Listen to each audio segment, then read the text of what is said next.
What's up, everyone? This is the RC Nerd, and today I've got a few new RC projects to work on. Uh, First one here, Traxxas Stampede.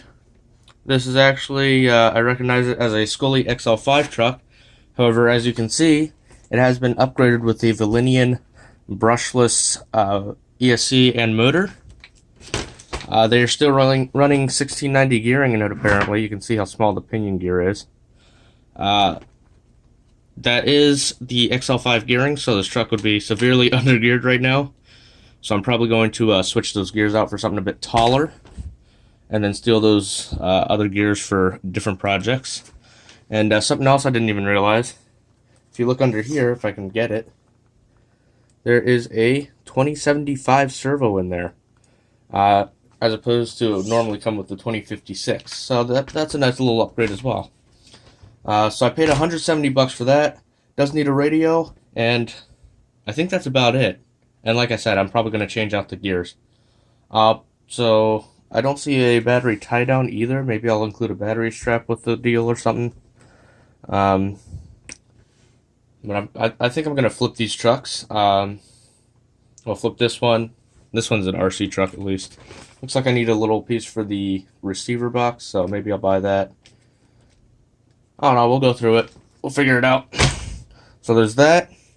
And then this next deal, I paid $260 for both of these RCs. There's a Bandit VXL, which is mostly complete. Again, it's got the Valinian brushless motor and ESC in it.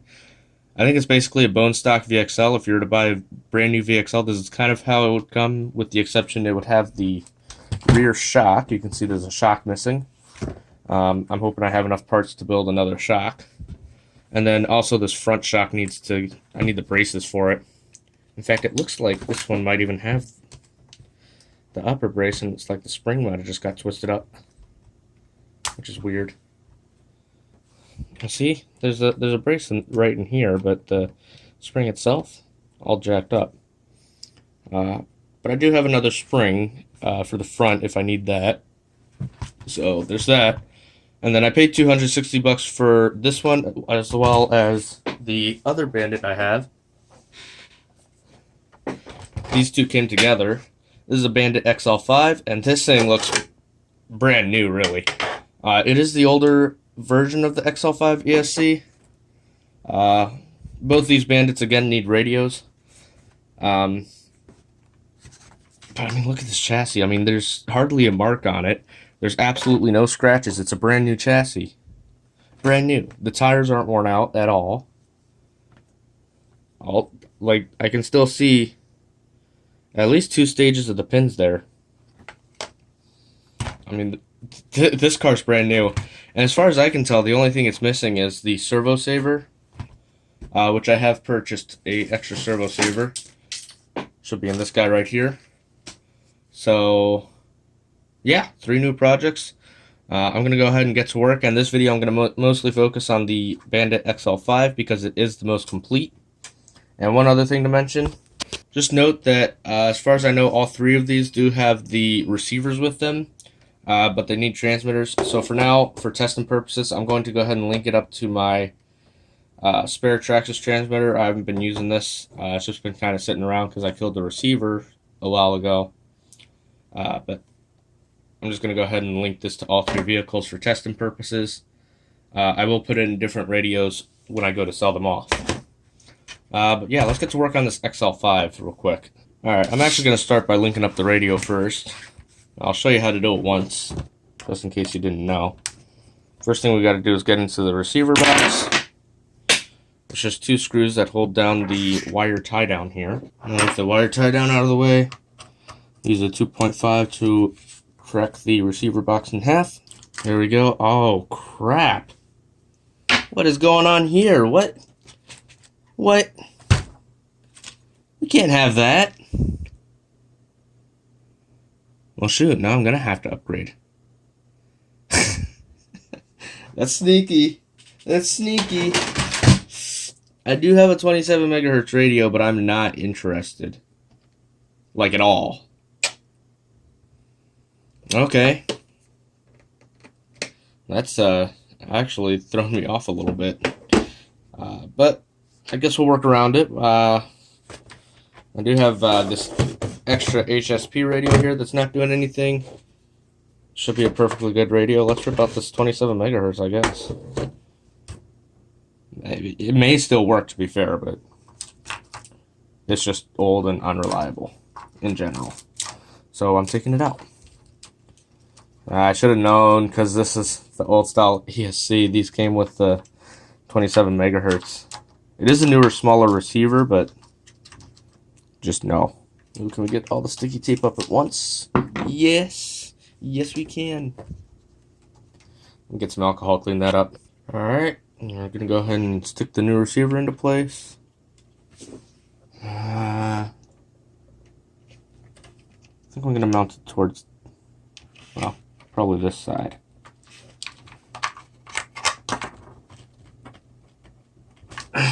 Okay. Go ahead and let's see, we have our servo that's going to be plugged into channel 1. And then you'll want to plug the ESC into channel 2. Now I get to find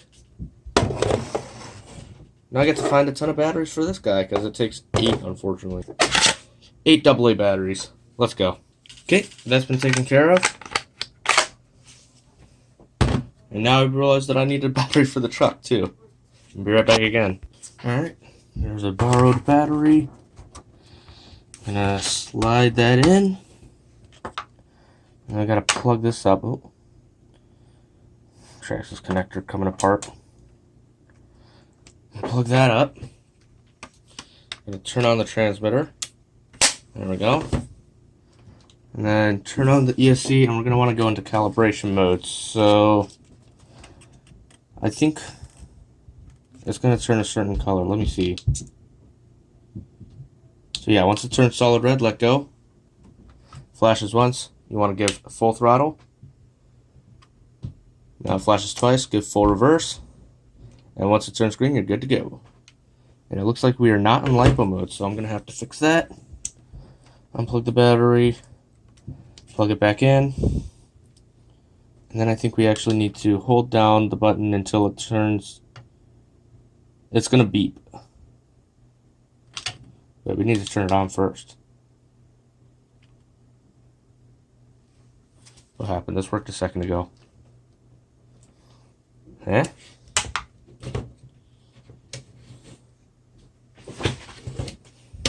You guys saw this, right?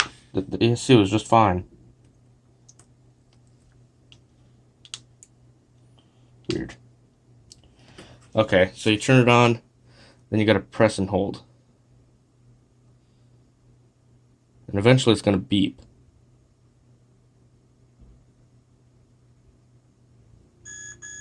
There you go.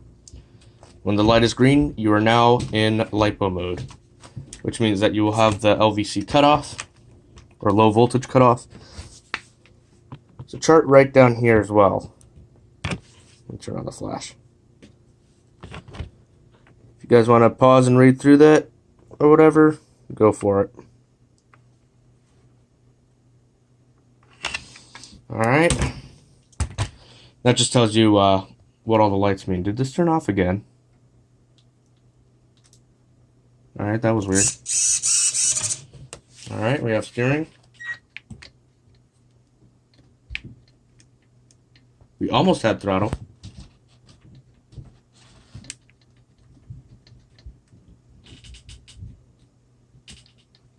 I wonder if our motor's bad. That would really suck, honestly. You know what? Let's get the servo saver hooked up. That's something I know how to do. So first thing you want to do is center your servo. So the servo trim's right here. You want to set that all the way to 0.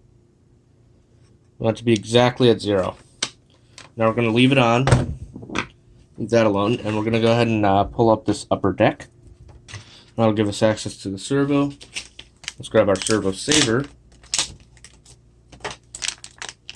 Open that up. My ESC seems to have turned off again.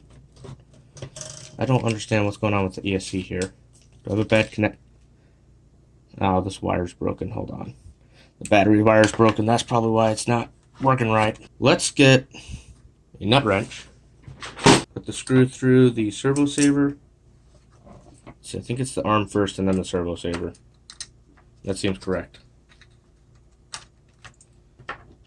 And we'll need to reinstall the nut. Alright, let's go ahead and pluck this old adapter off the servo. And then grab yet another battery. Because apparently I think this battery is why this is acting funny. Here's a reliable battery. Plug this guy in now. See if that works. Alright. There we go. Got steering again. It's at transmitters. Steering trim is at 0. And now what we need to do is find a screw. I just realized. Well, first we're gonna go ahead and install the servo saver. I'm gonna put this deck back on for a second, or just push it back into place. We want to make sure the wheels are straight. And then this is tricky. Without turning anything, you have to put on the servo saver so that everything is exactly straight. There we go. And now I'm going to have to find a spare screw to put through there, which I have tons of spares. Okay, I believe this is the correct screw. I don't know, sometimes, like on the XL5s, they have this coarse threaded screws. Oh, for a second I thought my ESC turned off, it was the wire blocking it. Sometimes, like on the XL5s, they have the coarse threaded screws, and then on other servos, like VXLs, they'll have fine threaded screws. But I'm guessing this one's going to be a coarse thread. And be careful not to cross thread it.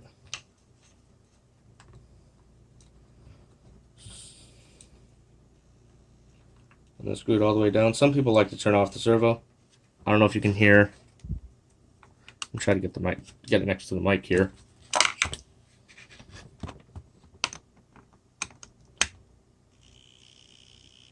Can you hear that noise? That buzzing noise from the servo? Just a little bit of servo strain, which scares off some people, and they like to actually turn off the truck. Personally, I leave it on. You're not doing it for very long. I don't think it's gonna kill the servo. But we can go ahead and screw this back down. So the fatter screws go on the front into the bulkhead. Alright, and once you put those in, the smaller, skinnier screws, in this case, again, coarse screws because it's an XL5, those are going to go into the rear of the upper chassis. Alright, let's see if steering works. Beautiful.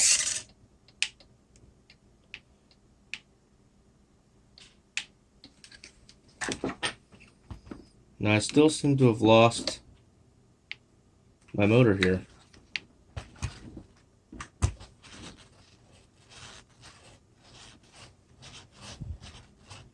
don't feel any rolling resistance. That's not right.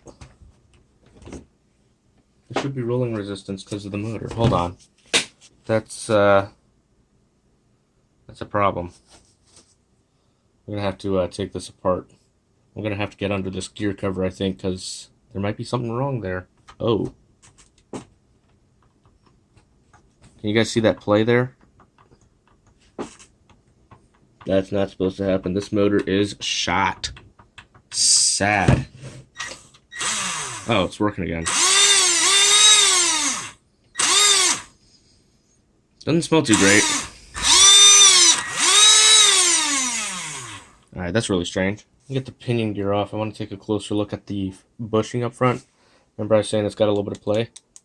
Yeah, that's not good. It's very not good. Alright, got a 1.5. I'm suspecting that the bushing's going to be totally ovaled out, which it looks like it is starting to oval out. And that's why there's play in it.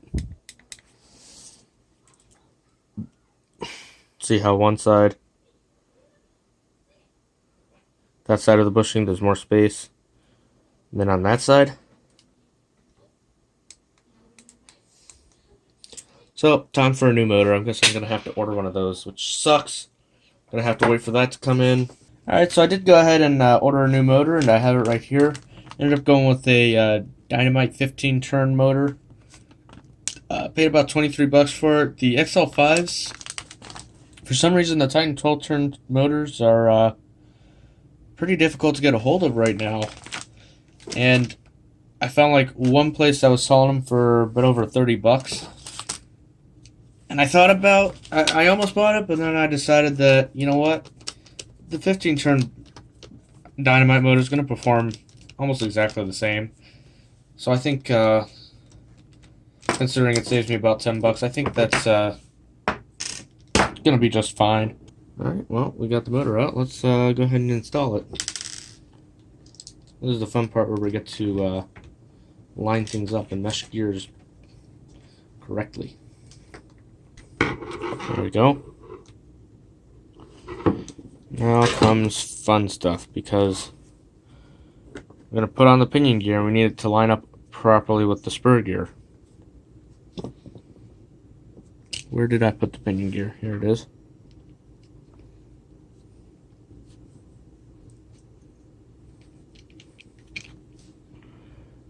I'll screw that down.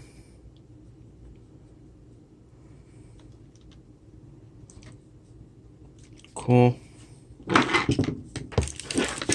Now, just finish putting in the motor. And we actually want to mesh the gears. I'm going to set it fairly tight. I like using a tight gear mesh because it makes my gears last longer. Alright, there's absolutely no play in the gear, but maybe just a very, very tiny bit. So yeah, that should be a perfect gear mesh right there. And we do need to realign the pinion gear with the spur gear, because the motor shifted in a little bit when I tightened it down.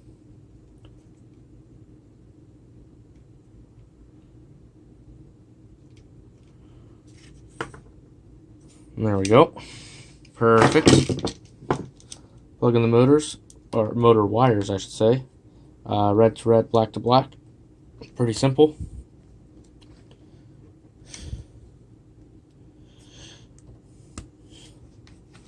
Okay. Put the gear cover back on real quick.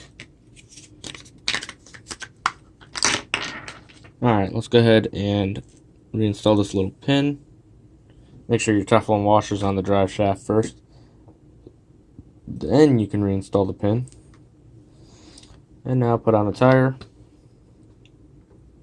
And now, I actually want to do a little bit of a wheel speed test just to show you how much better this motor is going to be, basically.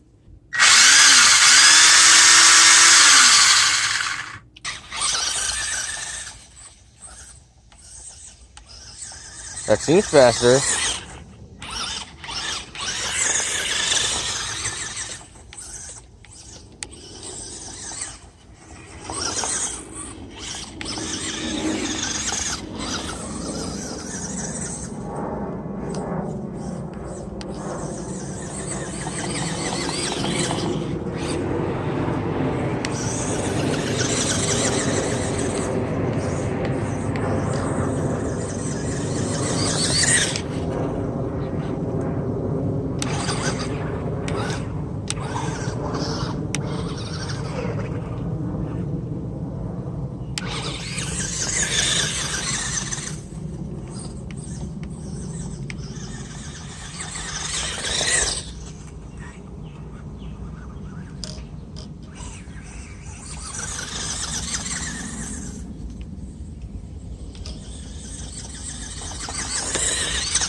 Seems to be driving pretty darn nice. I'm loving it. Oh, got a wire hanging out though. Try and tuck this back into the chassis. Might have to wire tie them up or something. Want to get it out in the street here a little bit. See how it runs out there.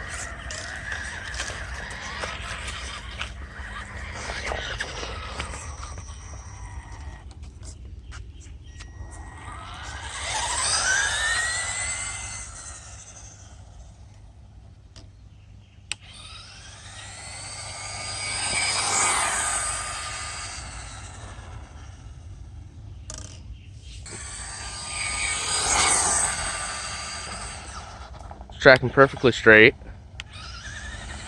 It's driving really smooth. It's well controlled.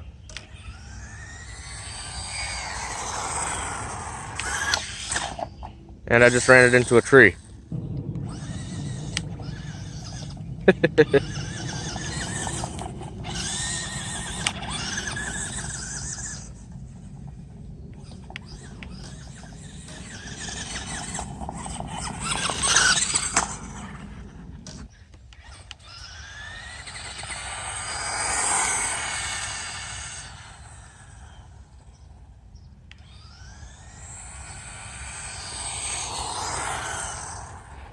You know what? I want to know how fast it's going. Let me get another camera, and I'm gonna mount up my phone. And we're gonna GPS this thing because I'm curious. I haven't done any speed runs with the Bandit. All right, let's go give it a try. All right, got the GPS mounted up here. Gonna go ahead and reset it real quick. Yes. And well, let's give it a try. See how fast it goes.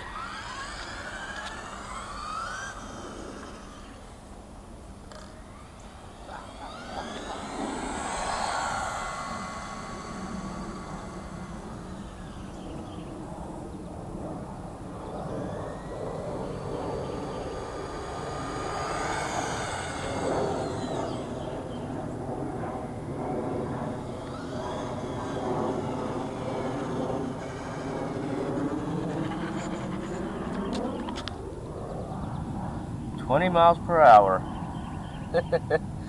Bit slower than most other XL5s, but the 20's not bad, honestly. For a little entry-level basher, it's going to be great. Okay, well, my camera died, so I didn't catch it on camera, but I did actually do another speed run after the first one, and managed to get the number up to 23 miles per hour. So, you know, it's pretty good. It's really not bad. And I imagine once the motor kind of has run for a bit and starts breaking in, it will the number will increase a little bit more, maybe 24, 25 mile an hour. So I guess that's pretty much on par with most XL5s.